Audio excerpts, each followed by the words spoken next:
Hello, everyone. Happy Sunday. I'm so happy to be here with Kim Strickland. We're going to be just chit-chatting here. So, Kim, how's your morning going? Doing great. Thank you so much, Andy. Uh, Sure. Before we start, ask the audience to subscribe and click the like if you like our conversation and it's benefited you. Nice. Thanks for that reminder. I always forget on this conversation page to say that. Yeah, Um, yeah.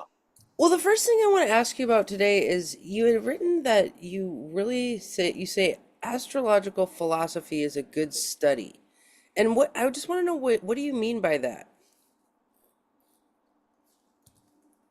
I like to find out about the old guys and find out the origins. Like you have that balance uh, group every uh, what was it, Thursday, Yeah. and even though we don't have very many people in it, I mean, all of them are really wonderful souls, and we have a good time going through the book that uh, Andy translated, and we'll be in it for a while.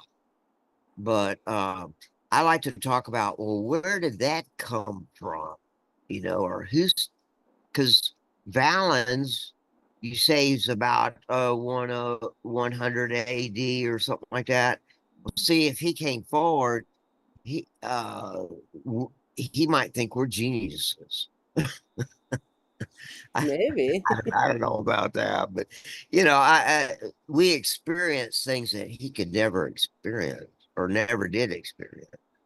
Yeah. Do you So think he was a genius? I think he was well trained, and I can't remember who was his mentor.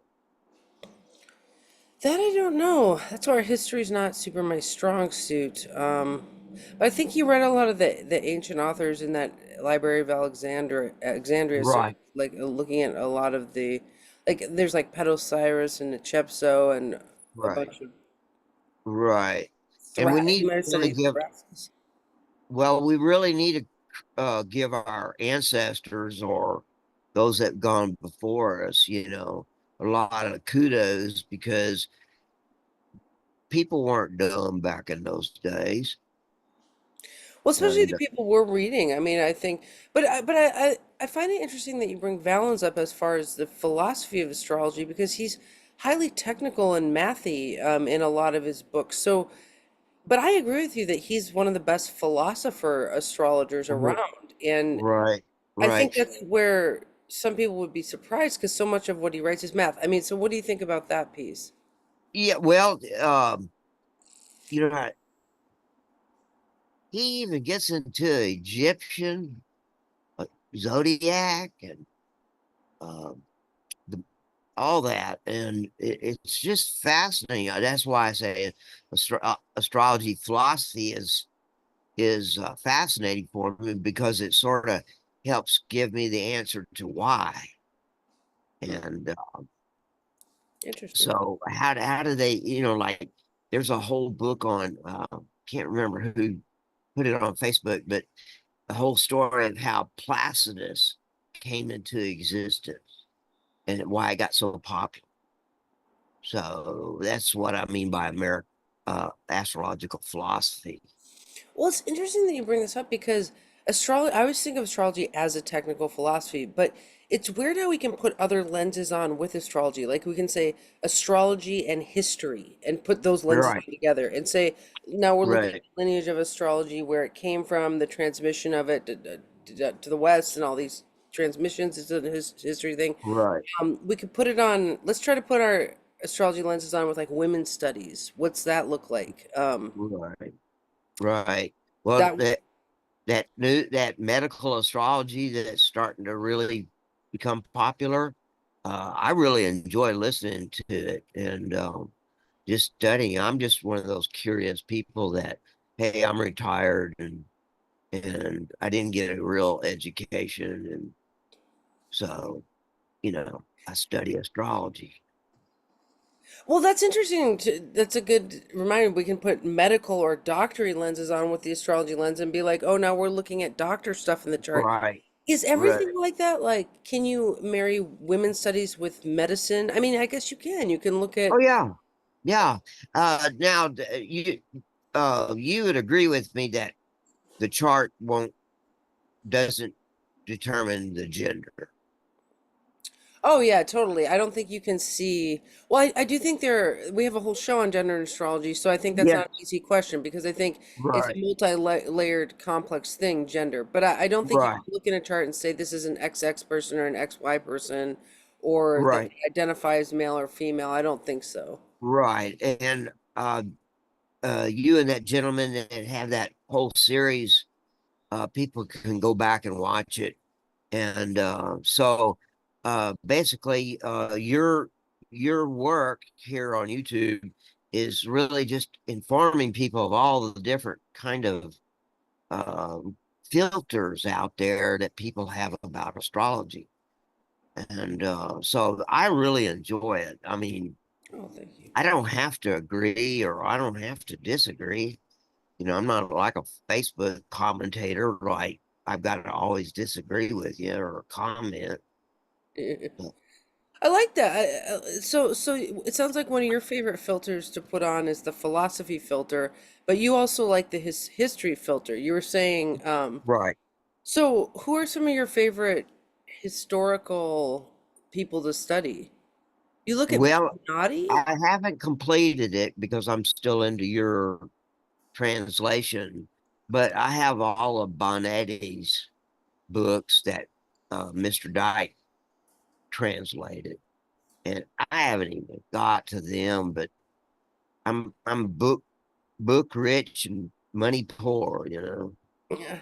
And Isn't it frustrating to have so many books you want to read and it just you can only read so much in it in one sitting or in one and day, you know? and that's all right because I was looking up like astrology teaches me how to use the English language, and then he goes into Greek or Latin and all that stuff. But I enjoy myself as a retired person just reading all this stuff, and I go outside and turn my fans on and smoke my pipe and read and uh, have a good time. And I don't think any subject should be, well, I hope all your listeners and everything, they have fun at it, you know. They're not Oh. burdened. So, Benatti, tell me a little bit more about him because I've heard that name many times and I've never had a chance to study Benatti, but I am curious. And yeah, Ben Dykes is an amazing translator. He does Right, right. Latin to English, right? You're right. It was sort of like medieval Renaissance era. And like I said, I just got the books. Well, I got them a long time ago and they're still on my to-do list. But I've looked through several of them. Like he has a book uh, about the nativity. So the only thing that I don't like about astrology, and not saying that it's sort of like everybody's got to use a different house system, because a lot of my elements are on the cusp. And if I move from Placidus or Porphyry it, to whole sign, then it goes into another house. So which one do I choose? You know, Do you and believe in studying that by transit ever? yes, the like I don't have any children, natural children of my own, so I uh Mars is in the is either in the fifth house or the sixth house. So I want to go. If I go with the sixth house, then I need to find out all about the medical aspects of Mars and being childless. But I could see it in the fifth house Mm. because it's a house of children.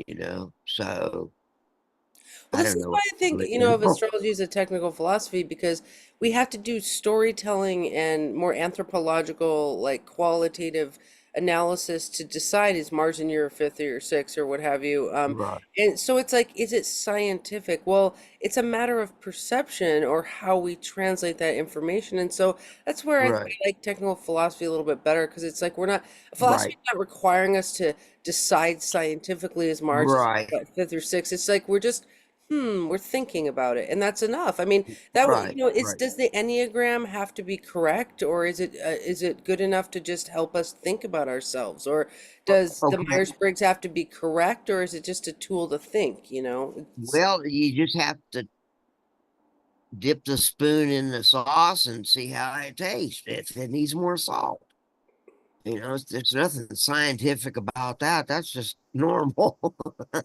that's actually cool. Like cooking is kind of a science, but there's also some feel to it, or food is Right, like about feel and not just right, science. And same with right, astrology. right. Yeah, I remember when I was living out in California, you go to all those places where you do wine testing, and they sound so elaborately well, knowledgeable. And no, it's just good wine. Well, I So love. smoky. It's got a smoky taste. No, I can get drunk on it. Well, what's so brilliant about you is you'll just say these things like they're no big deal, but you're actually really saying something wise, which is you're saying that, we can look at astrology as scientifically as we want, like, oh, it's all this and it's this, and Yeah, there's tertiary progressions and all this stuff. Or we can just kind of taste it like a fine wine and be like, all right, the chart is like this. And right, so there's a spectrum of analysis that can happen. right, right. Well, I hope this is all right to start talking about this, but I have one product in astrology, just one, okay? And I think it's worth a lot of money. I mean, I can go to a company, let's just say like Chase Bank. I know exactly when they were born, okay, and where at. And I can tell by using the Arabic parts where they're most likely going to mess up. And then you start getting Jamie Dimon and everybody else, and um, like your business, and it's a business. Uh, you know, uh, you have a weak point in your chart. I have a weak point in my chart. Okay. How does that affect the start of your astrology business? When was that? And does it clash or in other words, what I'm trying to say is I've done 10 native charts of celebrities, and they're all that one area. It seems like it's affected them where they failed. And And you am were I saying making that. sense? I'm making sense, right? Yeah, you were saying that you have a reading where you can tell where people will probably fail in the chart. And then I know Right. you're a remedy artist, so you're kind of looking at this part of where they may fail so to help them with that. Right. And why we can use remediation is as we're studying our own charts and trying to understand them, we become enlightened, and we can scientifically prove, if you want to say it that way, or you can just learn to believe in what you're believing, is this is who I am and this is where I'm going. And like John D's Arabic part, Saturn is karma, all that is in the ninth house. Okay, this is where he could fail, the ninth house, and you know about John D. Oh yeah. And his Venus, natal Venus, is exactly conjunct that Arabic part. And what got him into trouble was the love of his status and his knowledge. I mean, everybody thinks he's some great magician. No, he got conned. And he even did some wife swapping with this guy, this Kelly guy. And that was his downfall. He was broke. People stole all his books, Wow. So if I could tell you yours or whatever, I'm not going to do it. But I mean, I'm just saying, how much is that worth to you? Yeah. Well, I think that's definitely worth the amount of a reading, like 120 bucks or however much you charge for a reading, because I think what that offers to people is a philosophical look into what if something was causing you a downfall? What does that Right. mean for your life? How, and a reading isn't just you telling the person everything for an hour. It's like you talking about that and then listening to them for Right. a long part of that hour and then talking back to them. Right. And I think the wisdom that you have to offer just about life in general is worth, probably 120 bucks an hour. Yeah. Um, Now I will say this that I say it in different ways. Uh, Anybody can learn this, but I'm not going to go share my secrets because that's my trade. I mean, yeah, we're not going to ask you the technical calculation for where we will fail because that's what we'd have to go to you for the reading for. But yeah. I think what's cool about you is you know that, you can structure readings. Like, I'm curious about the asteroid gold reading. What is that? Right. Uh, I don't know how much influence the the asteroids. You could see, like Mars. How that could the vibration of Mars. That just blows my mind. Um, but somehow, fellow astrologers over the years found out a little bit about Mars vibration. Okay, so let's apply that to the asteroid Gold, and I think it's 494992. I think it is. I not don't have perfect memory. Um, but uh, it's a place where you'll find enjoyment. It's a place where you find these are asteroids, but you can use the Arabic part, spirit, or um, I don't know. They don't say anything about gold in Arabic parts, but gold asteroid is where you find you're pretty good at whatever that is. Interesting. So we could, depending on our mood, we could hire you to read our chart to say where are we failing, but we can also hire you to read our chart and say where are we winning with the asteroid Right, gold. And it really right. depends on what we're looking for. Now, people might be thinking, why would anyone ever hire someone to say where am I failing?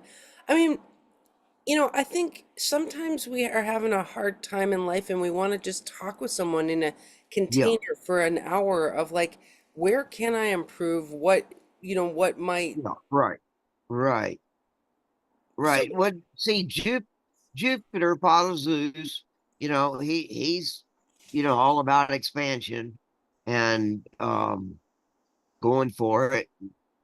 And I I feel sorry for the gods in a sympathetic way because us dumb old human folk, all we want is something out of them. I'd get tired of it. I wouldn't be a nice god. well, you're not really supposed to pray to God and say, like, give me this or give me that. You're supposed to say, God, what is your will for X or Y?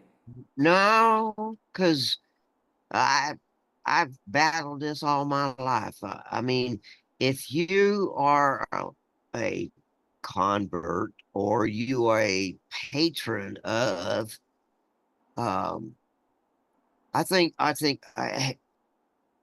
well, it's like going shopping. You you you just ask your friend that who's with you.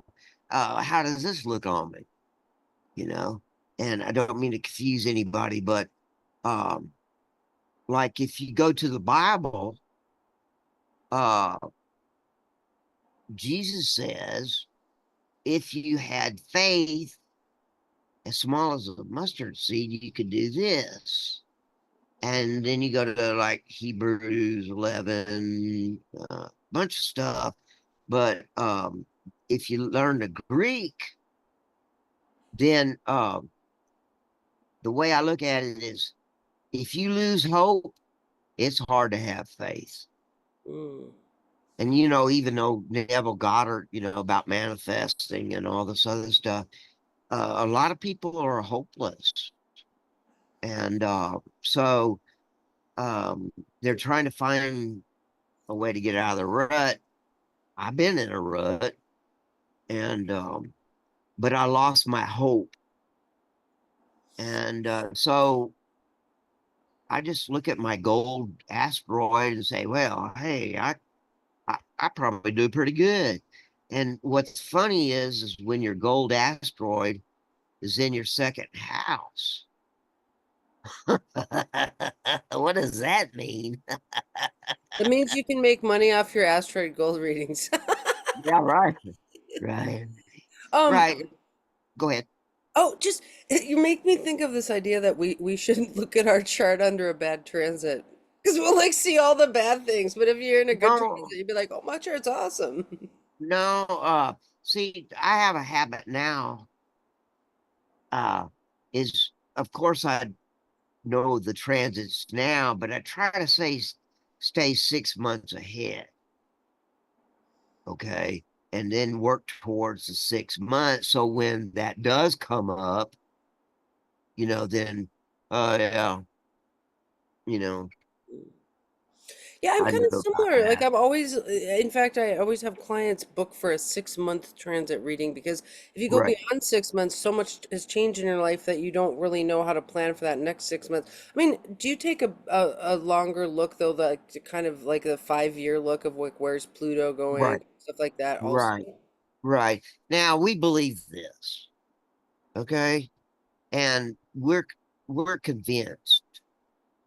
We have faith, confidence in that astrology. Okay. And you can take your chart and look for hopeful times because hopeful is a real substance that says or proof or evidence. I think it's almost materialistic in the ethers. I don't know if that means anything, but uh, it's faith is solid. I I believe in astrology. Okay, and though I don't understand everything, that's the faith.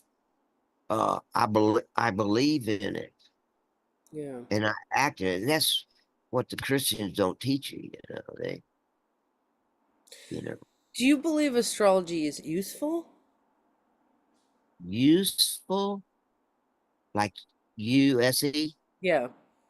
Uh, I think if you get to the point where you've done your homework and everything, it can. Because I know there's astrologers out there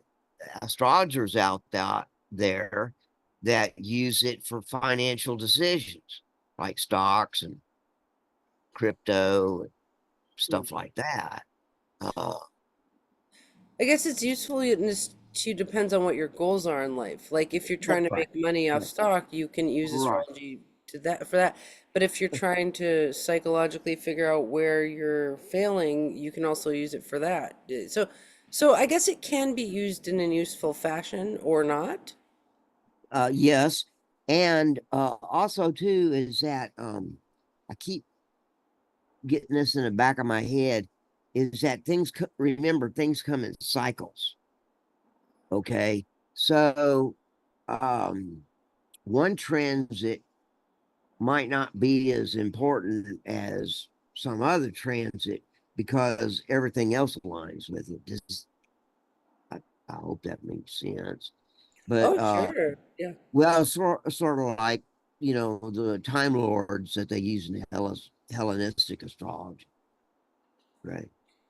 Like Um, Next year is going to be different for me. Right now, it's in the ninth house.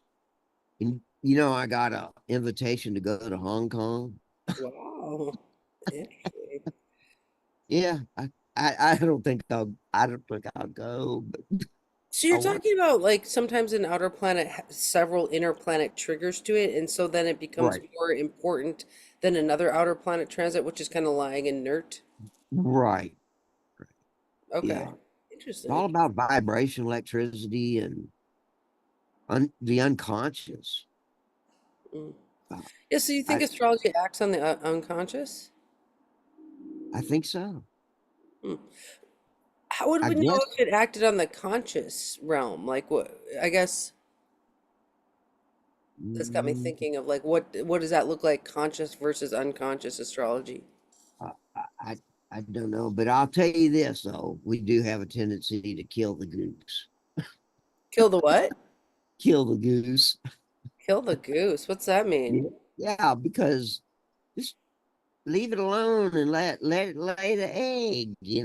Don't go trying to mess with the future. I mean, you kill the goose, and I Interesting. Well, won't you're ever. talking philosophically about the passive or active state of, engaging your chart. And I think, one Right. of the things we teach is like you can fade it out, like a transit, you can just fade it out and be like, whatever happens to me happens. Or you can Yeah. try to wrangle it and remedy it and do all Right. these things. And I think that's a great discussion. So it sounds I like think. you're more of a pacifist to the transit.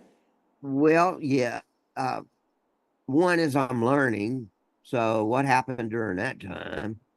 Then going back in history and looking at I don't think we totally understand World War III unless we understand World War II and Revolutionary War and Civil War, because that Uranus wasn't known.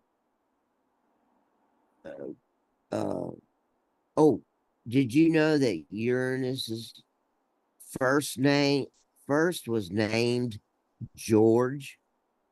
Yeah, it's Herschel. Yeah, In yeah, fact, sometimes King I call it George. Herschel when I don't want to deal with the Uranus. Yeah. Well, Mer- he named it after King George. Oh, You oh, know? interesting. Yeah. I Huh. said, Well, I like Uranus. It's not boring. oh no, George. it's exciting. Are you kidding? No, I am more curious. I don't mean to needle you on this, but I do think our viewers would be interested in your thoughts here, which is, so let's say you have a Mars transit coming. Let's say Mars is going to hit your Mercury T square. Do you plan for that? Do you just see like, I wonder what's going to happen? Do you try to remedy it? Or do you put stones on? What is your philosophy with that? What it is that Mercury retrograde? No, like Mars, if you had a Mars transit coming to your T square or some, Mercury in retrograde, I guess, is hard and people know that. So we could use that as an example. Like if you see a Mercury retrograde coming or any hard transit, do you try to wrangle it? Do you just let it fly? I mean, are you, Well, Mercury retrograde, I just shut up and I listen. I don't know if I believe that. Uh, Well, I I don't mean, really. You just stop and listen. Like, can you? How would I do that? I run a talk show, so like, how would I just do that on a Mercury retrograde? well, it's sort of esoteric. In other words, what is Mercury? Mercury is receiving its message. And what is that message going to be? Could it be when it moves out? What what sign is it moving out of? Or but I listen to it like, okay, he's getting his message, and I don't know who he's going to or what it's going to be, but just pay attention to the world, because the world is just a reflection of the heavens, and sometimes the heavens are like the earth. Yeah. I asked this one time. You sometimes get psychologically have problems. Don't we all? I mean, Yeah, yeah. Well, I mean, he goes to baseball games, chases women, and drinks. he sounds perfect to me. That sounds Yeah, perfect. yeah, yeah. See, I did I'm trying to do that YouTube video AI thing, just out of curiosity, and I did one on Zeus. Oh, Zeus telling Zeus that he ought to watch the reruns of Seinfeld.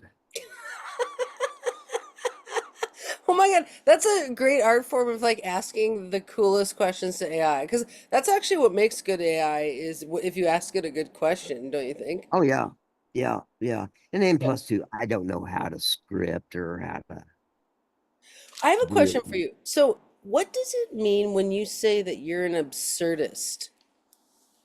Absurdist. There's nihilistic, okay, and all but on Camus, if I'm pronouncing his right, the French philosopher, he basically talks about being a positive absurdist.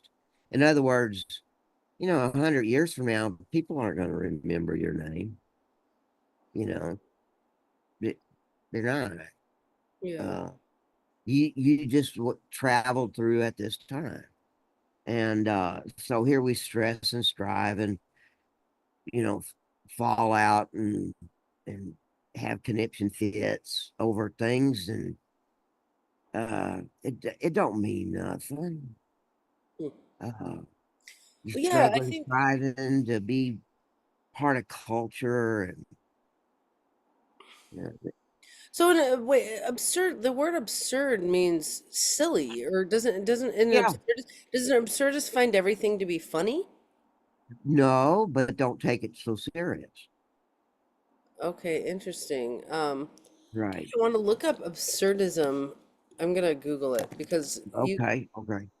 absurdism. Um, a philosophy based on the belief that the universe is irrational and meaningless, and that the search for order brings the individual into conflict with the universe.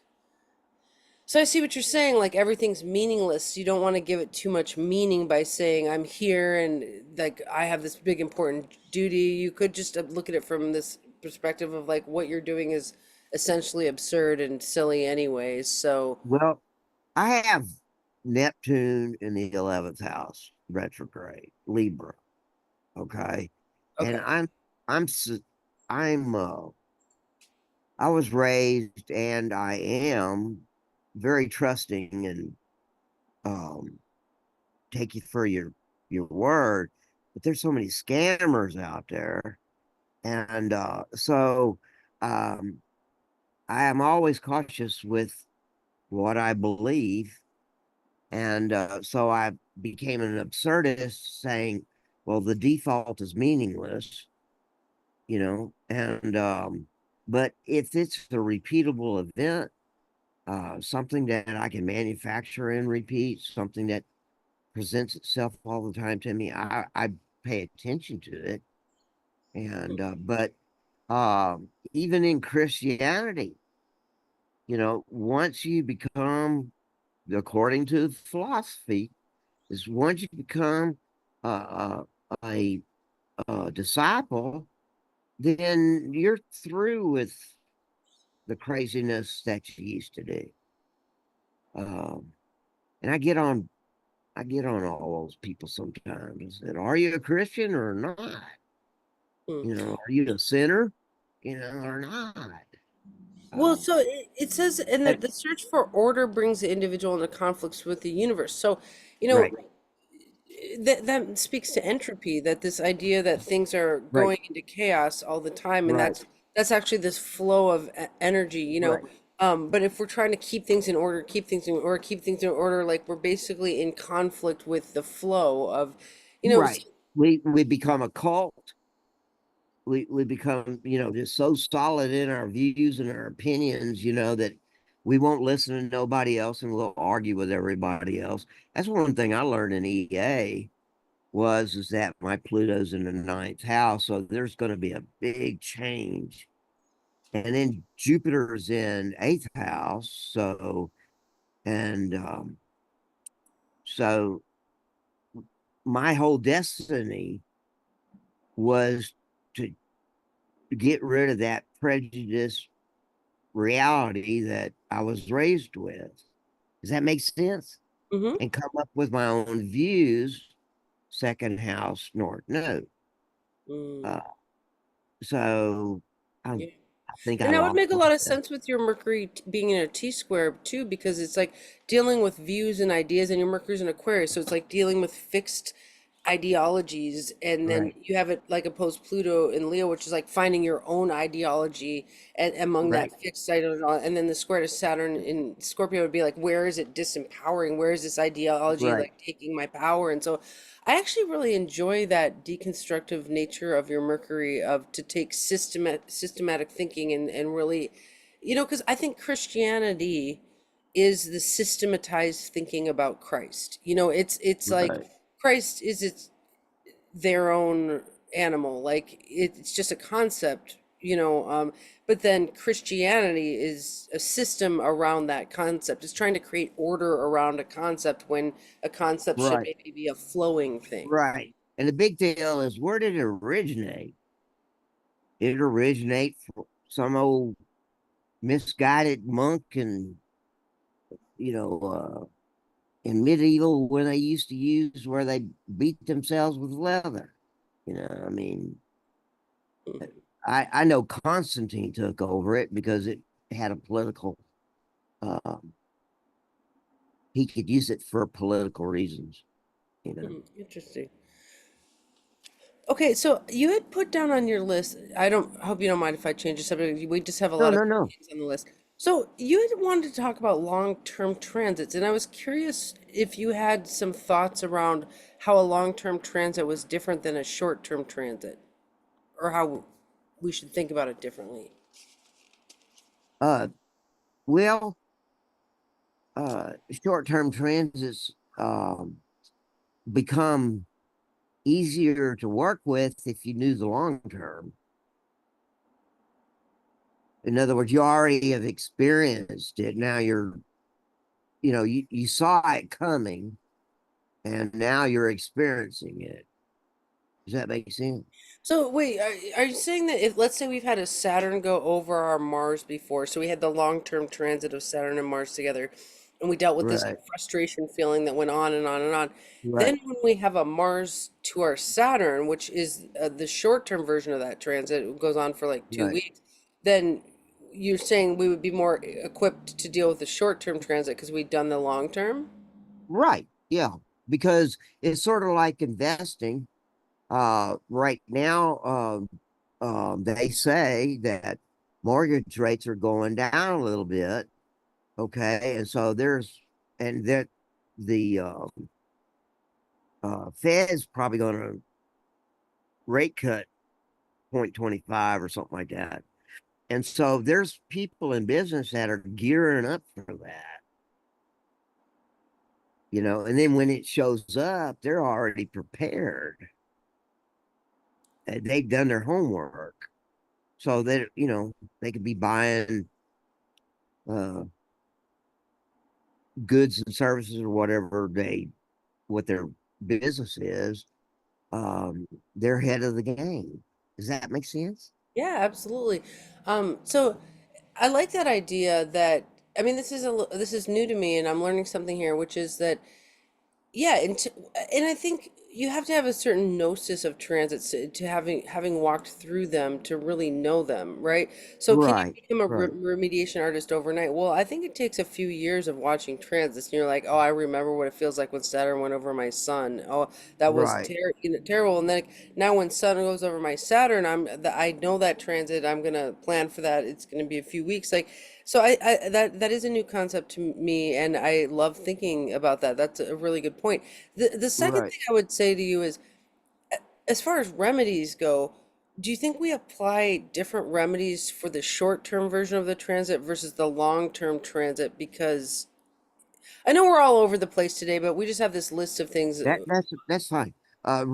Short term remedies for transits in the now, it's, Yeah. Is there, to me, it's you're too late. Yeah, you should have been preparing for this a long time ago. uh, So you take your long term and really, really, you have time to study, and you really, you write out in your journal. Well, okay, and it's easier to do somebody, a celebrity kind of a deal to learn this. Donald Trump or Kamala Harris or something like that, than to apply it personally at the beginning. hmm. Because remedial is not necessarily correcting what's wrong. Is that I see if I'm at this certain place at this certain time, there can be some real positive things happen.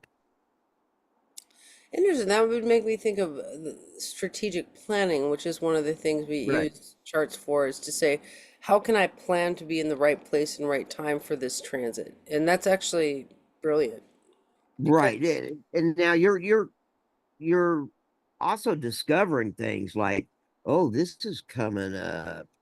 And then if you're just like me, I'm a study addict, and so I just try to put all these scenarios together, and they do that in investment. They do that in crypto. They out AI in crypto. hmm. So uh, I know So a crypto trader. I want to go back to what you were saying, something you were said before, which is that it's easier to plan for transits now if we've looked into the future. So let's say we're looking at our next 6 months and we're trying to plan to our transits. I find this too. It kind of helps if you look at the 5 year sweep of like, where's Pluto going to be in 5 years? Where are my outer planets going to be for the next 5 years? I'm like, I see Pluto's on my Saturn now, but it's going to be on my Venus Right. in 5 years. So I'm going from this hard Right. time period to kind of a more, love time period or something like that. And let's Right. say we have this larger sweep, and then we look at our 6 months and we can plan for our 6 months because we have that 5 year. Right. Well, Six, now let's just say in the next 6 months to a year, your sixth house is going to be activated. So, do you look at it from a medical point of view? I mean, that would be one way. Yeah, right. Well, what if I'm an astrologer, know everything about this guy? He's a king, and I'm just warning him, hey, look out for around this time, and this could be a possibility. That's all I'm doing for him. Hmm. Sort of like uh, a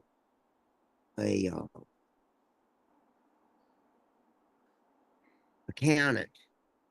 See, he already knows about what the IRS laws are now, and he prepares his clients saying, well, we're going to have to do this next year, and so you might want to do this. So it's always a making a plan.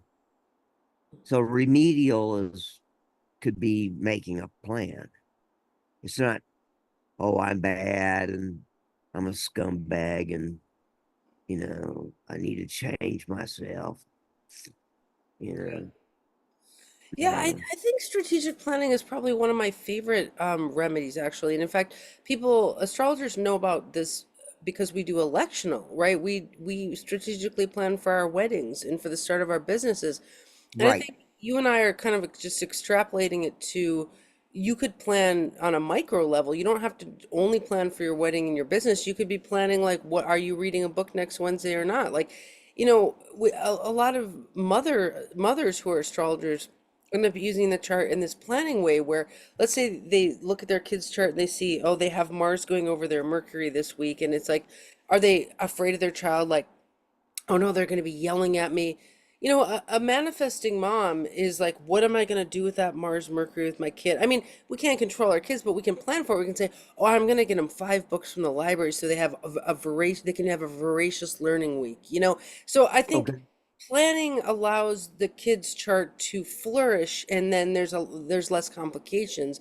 Um, Right. and we could be planning for our own charts in the same way. But you don't always, okay, here I am talking to this king. This king could actually behead me. There's some things I won't tell him.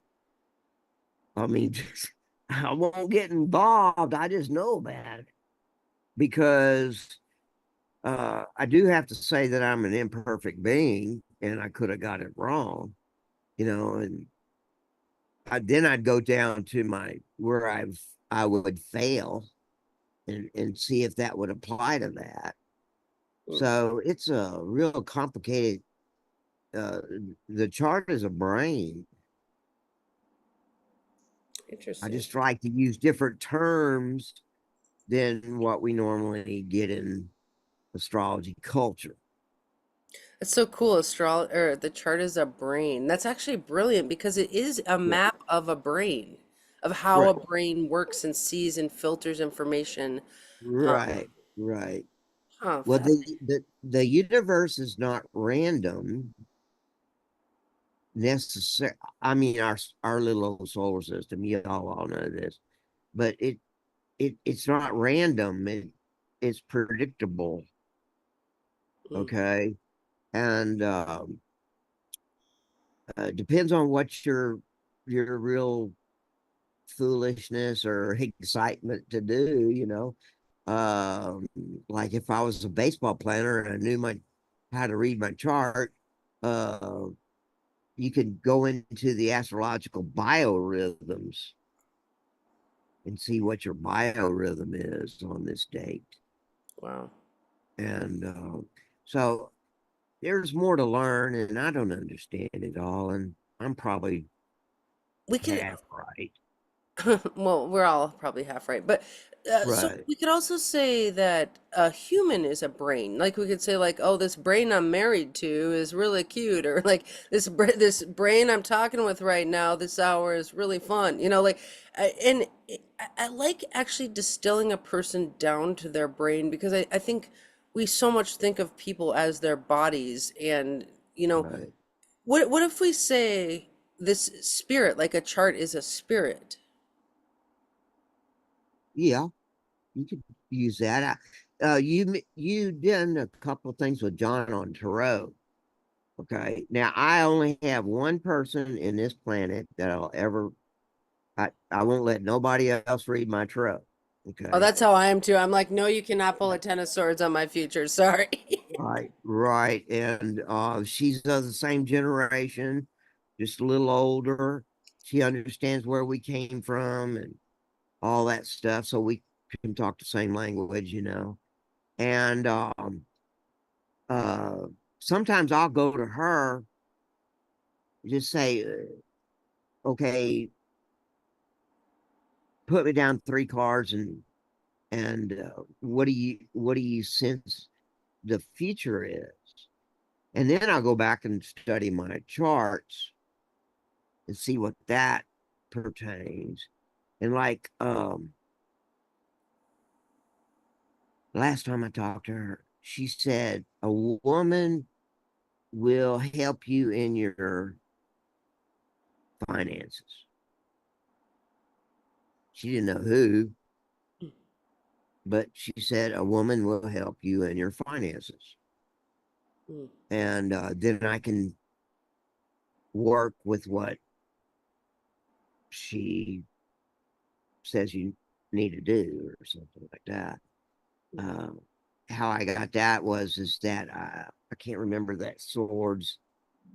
Where's the swords where the guy's laying on top of a looks like a grave. He's got one sword by him, and then he's got like four swords hung up.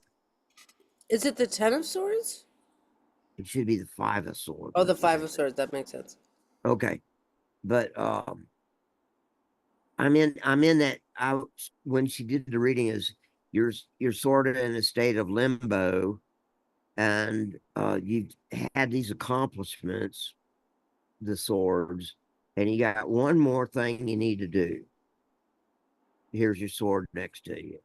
Okay.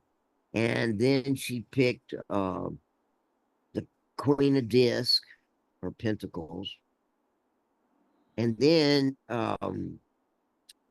the guy that is on his log and he's making Pentacle. Uh, so she just interpreted it as there's a lady that will help you Mm. with your finances. Now she said, "Well, your wife." Well,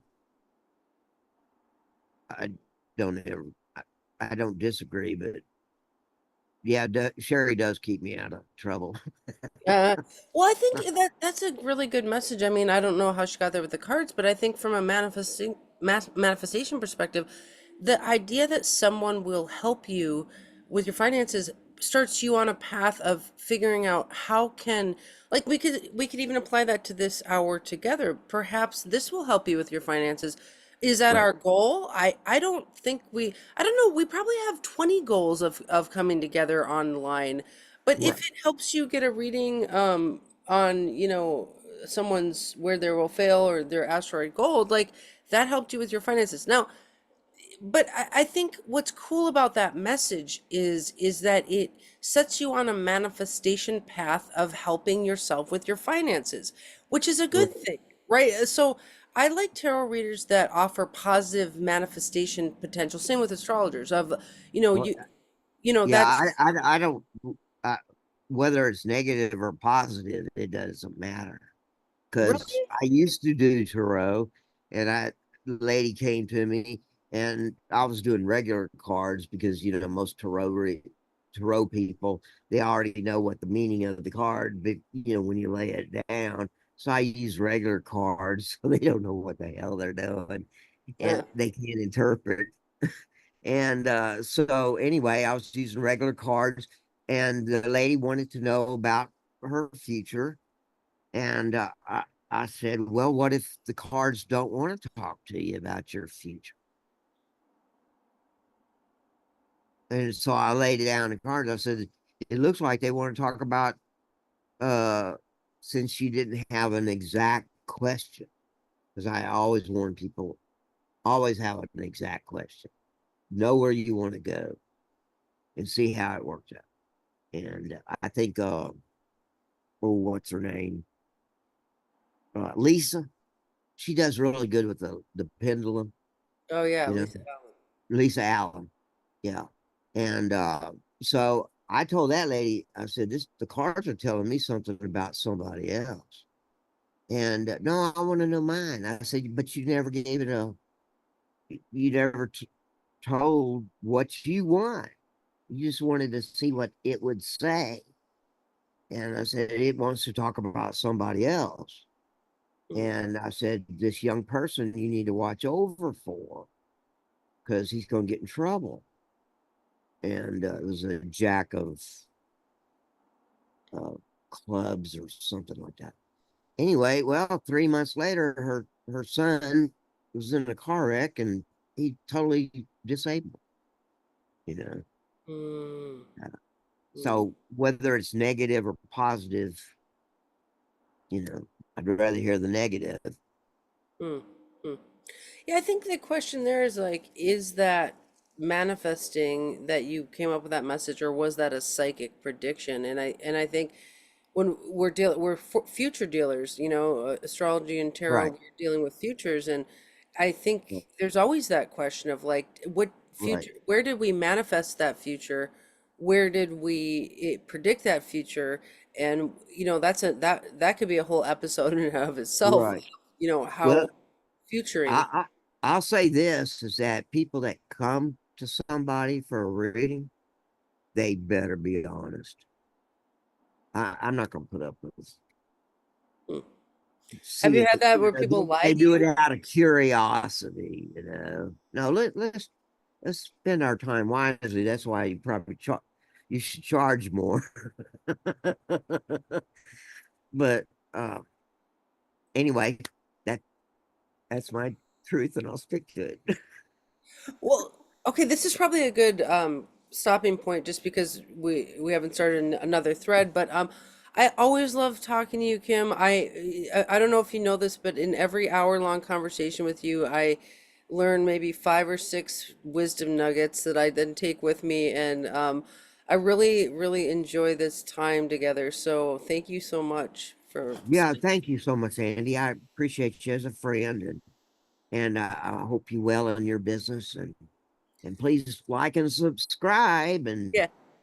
We check are out. friends, Kim. I mean, friendship is I guess how do you even define friendship when we work together on so many levels? We're I colleagues. think we I think we just like astrology, and we get along talking about it. That's And I true. don't feel defensive around you, and I guess you don't feel defensive around me. No, I And have a great time with you. This is well, great. some people, if you say something, they think you're trying to change their point of view. And Yeah. Well, we must have a good composite chart or good synastry or something. right, right. Well, thank you very much. All right, thank you, and I look forward to next time. All right, bye everyone. Bye.